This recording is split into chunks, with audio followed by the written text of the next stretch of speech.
Assalamualaikum warahmatullahi wabarakatuh. Tugasnya udah dikerjakan semua. Di pertemuan kedua kan kita ada tugas ini. Sekarang di pertemuan ketiga kita akan membahas tentang struktur fungsi otot dan penyakit pada sistem gerak. Ada yang masih ingat otot itu apa? Daging ya. Jadi otot ada di mana? Di seluruh tubuh kita, di seluruh bagian tubuh kita. Jadi ada tulang, ada otot.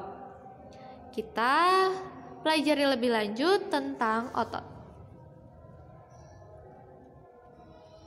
Ups, ini yang kemarin. Nah, ini ya pertemuan sekarang. Kira-kira otot yang mana? Ini semua otot ya.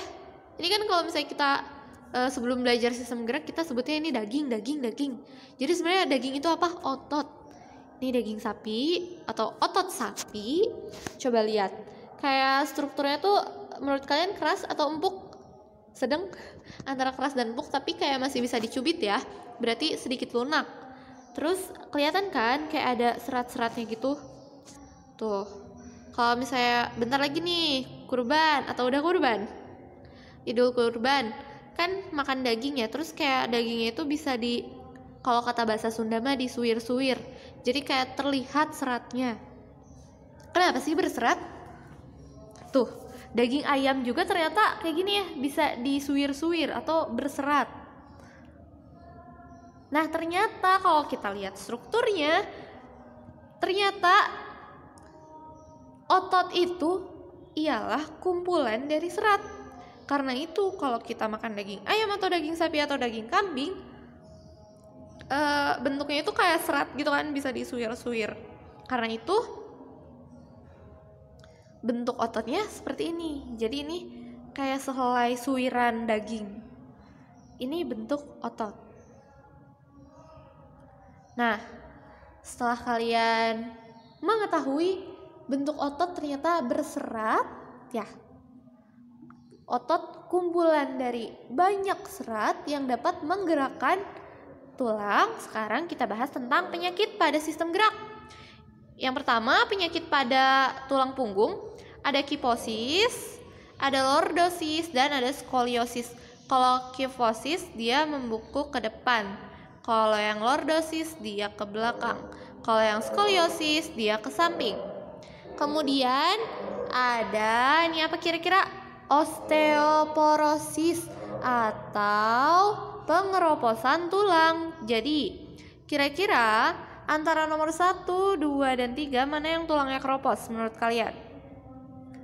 Ternyata yang keropos adalah yang nomor 3. Ups. Tunggu. Nah, ternyata yang keropos adalah yang nomor 3. Kenapa yang nomor 3? Lihat aja di sini, lubang-lubangnya besar-besar kan? Karena dia lubangnya besar-besar, dia rentan untuk hancur. Makanya di usia yang sudah menua, poros-poros ini akan semakin besar. Karena itu nenek-nenek biasanya bungkuk karena dia mengalami osteoporosis.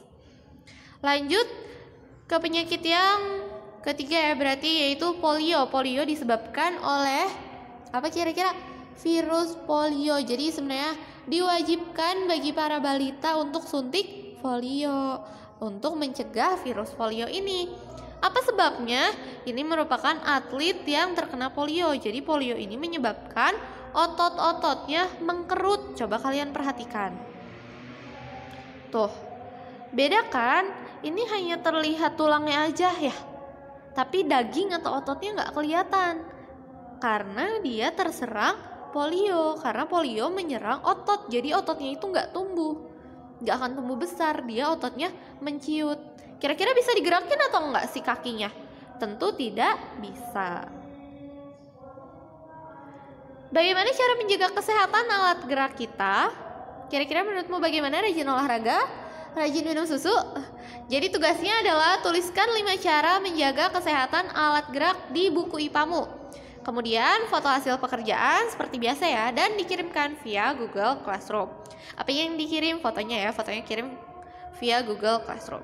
Cukup sekian pembahasan kali ini. Billahi taufiq wal hidayah. Wassalamualaikum warahmatullahi wabarakatuh.